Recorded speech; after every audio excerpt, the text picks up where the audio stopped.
এক অন্যরকম বাজার কি নেই এ হাটে। দুই দেশের বাহারি সব পণ্য সামগ্রীর পসরা সাজিয়ে একপাশে বাংলাদেশি, অন্য পাশে বসেছেন ভারতীয় বিক্রেতারা। মাছ, শুটকি সহ অন্যান্য প্রয়োজনীয় পণ্য কিনতে আসেন ভারতীয় ক্রেতারা, আর বাংলাদেশি ক্রেতারা কিনে নিয়ে যান শাড়ি, থ্রি পিস, প্রসাধনী, বিস্কিট, চিনি, চা পাতা সহ বিভিন্ন দ্রব্য। এখানে সাধারণত মাছ কিনতে আসে, তারপরে আছে টুকটাক যেটা প্রয়োজন, নিত্য প্রয়োজনীয় জিনিস কিছু কম রেটে পাওয়া যায় এই আর কি। শুধুমাত্র কেনাকাটার উদ্দেশ্যেই নয়, এই হাটের মাধ্যমে আত্মীয় স্বজনদের সাথে দেখা করতে আসেন দুই দেশের নাগরিক। দীর্ঘদিন পর স্বজনদের সাথে দেখা হওয়ায় আনন্দ প্রকাশ করেন তারা। ত্রিপুরা থেকে এসেছি সীমান্ত বাজারে মামার সাথে দেখা করার জন্য। গত 10-15 বছর ধরে আমার মামাকে দেখতে পাইনি। আমি ভীষণ এক্সাইটেড ছিলাম মামাকে দেখার জন্য। এখন দেখতে পেয়ে ভীষণ আনন্দিত। বাজারে বাংলাদেশের, ইন্ডিয়ার জনগণের সাথে মিশে আমি খুব আনন্দিত। এখানে আসছি, বাজার দেখতাম, আর আত্মীয়স্বজন আছে বাংলাদেশে, ওখান থেকে আইছে, দেখা সাক্ষাৎ হয়েছে, তারা চলে গেছে, আমরা চলে গেছি। এটি ফেনীর ছাগলনাইয়া ও ভারতের ত্রিপুরার শ্রীনগর সীমান্ত হাট। সপ্তাহে প্রতি মঙ্গলবার সরগরম থাকে সীমান্তের নোম্যান্সল্যান্ড অংশটুকু। সীমান্তের বাণিজ্য প্রসারের পাশাপাশি ছেঁড়া সম্পর্কগুলো জোড়া লাগিয়ে কাছে টানছে দুদেশের মানুষদের। এসব পণ্য কিনতে বিজিবি, বিএসএফ কে পরিচয়পত্র দেখিয়ে বাজারে প্রবেশ করছেন ক্রেতারা। এখন আমি আমার ছেলে চাকরি করে পোস্ট, ওই অ্যাপয়েন্টেড কার্ড আছে, আমি এটা দিই আমার টাকা পয়সা লাগে না। মাছ টাছ নিয়ে আর কি, বিস্কিট, মাছ, এসব টুকটাক জিনিস কিনি।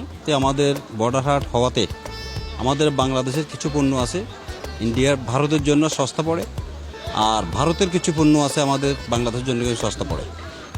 এইটাই মিলেই আমাদের এই বর্ডার হাটটা পরিচালনা বা চলতেছে ইনশাআল্লাহ। 27টি স্টলে হাড়ি, পাতিল, মাছ, সবজি, শুটকি, মশার কয়েল, বীজ, চানাচুর, বিস্কুট, সবজি ও ফল বিক্রি করছেন বাংলাদেশি ব্যবসায়ীরা। অন্য পাশে 27টি স্টলে চা পাতা, প্রসাধনী, মনোহারি, শাড়ি, থ্রি পিস, তেল, মশলা সহ আশপাশে উৎপাদিত বিভিন্ন পণ্য বিক্রি করছেন ভারতীয়রা। সেপারেটে কিনতে পারি, আর কিছু মাল আছে ইন্ডিয়ান মানুষও মাছ টাছ বা শুটকি এগুলো এরাও সেপারেটে কিনতে পারে। ফুলবাড়ি কল্যাণ উদ্দেশ্য হলো আমাদের উপকার, গরিব মানুষের উপকার। মানে আমরা কিছু মাল বিক্রি আনি খাই, সে অল্প দামে বিক্রি করে। বাংলাদেশের জন্য কিছু মাল আনি বিক্রি করে, ইন্ডিয়া এতটাও অল্প দামে বিক্রি করে। বাংলাদেশ ও ভারতের সীমান্তবর্তী এলাকা ফেনীর ছাগলনাইয়া ও ভারতের শ্রীনগর এলাকায় 2013 সালে আনুষ্ঠানিকভাবে চালু হয় ফেনী সীমান্ত হাট। করোনাকালীন সময়ে বাজারটি বন্ধ হওয়ার পর প্রায় 3 বছরের মাথায় 2023 সালের মে মাসে কিছু নিয়ম পরিবর্তিত করে বাজারটি আবারও চালুর ঘোষণা দেয় দুই দেশের প্রশাসন। নতুন নীতিমালার বাস্তবায়ন, প্রবেশ মূল্য বৃদ্ধি ও হাটের আগের দিন উপজেলা শহরে গিয়ে হাটে প্রবেশের প্রবেশ কার্ড সংগ্রহে বিড়ম্বনা সৃষ্টি হওয়ায় প্রথম দিকে বাজারে কিছুটা ভাড়া থাকলেও এখন প্রতি হাট সরগরম। যদিও বাংলাদেশি ব্যবসায়ীদের তুলনায় ভারতীয় দোকানগুলোতে বেচা বিক্রি হচ্ছে 2 থেকে 3 গুণ বেশি। তবে হাটটির বাংলাদেশি ব্যবসায়ীরা অভিযোগ করছেন, সুষ্ঠু তদারকি ও ব্যবস্থাপনা না থাকার কারণে ব্যবসা করে তেমন একটা লাভবান হতে পারছেন না তারা। ভারতীয় প্রশাসন তাদের গেটে তাদের খেয়াল খুশির উপর কিন্তু বর্ডার হাটটা পরিচালিত হচ্ছে। এরা চাইলে কোনোদিন আমাদের, হয়তো তাদের মন চাইলেও আমাদের বাংলাদেশি মাছ যাইতে দিবে না, তাদের মন চাইলেও আমাদের বাংলাদেশি অন্য কোনো প্রোডাক্টের উপর তাদের নজর পড়লেও এটা যাইতে দিবে না। তাদের ইচ্ছাই সবকিছু।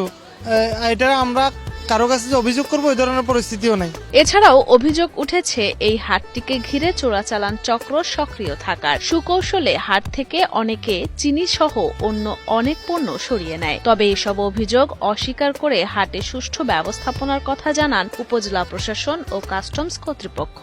শুরু থেকে বাজারের শেষ পর্যন্ত আমাদের প্রশাসন আছে, আমাদের পুলিশ আছে, বিজিবি আছে, কাস্টমস আছে, সবার নজরদারি থাকে। আমাদের এখানে কোনো পাচার বা অন্য কোনো অবৈধ কিছু করার কোনো সুযোগ নেই। এটা আমরা সর্বোচ্চ সতর্ক রয়েছি। কাস্টমস কর্তৃপক্ষের হিসাব মতে গেল 4 মাসে 1,57,00,000 টাকার পণ্য বিক্রি করেছেন বাংলাদেশি দোকানিরা। তার বিপরীতে 3,18,00,000 টাকার পণ্য বিক্রি করেছেন ভারতের দোকানিরা। 27টা দোকানে প্রত্যেক বাজারে 12 থেকে 13 লাখ টাকার মাল নিয়ে এরা মজুত রাখে। এতে ওনাদের বিক্রি হয় প্রত্যেক বাজারে আমাদের হিসাবে দেখলাম 4 থেকে 4.5 লাখ টাকা মতো বিক্রি হয় এই আর কি।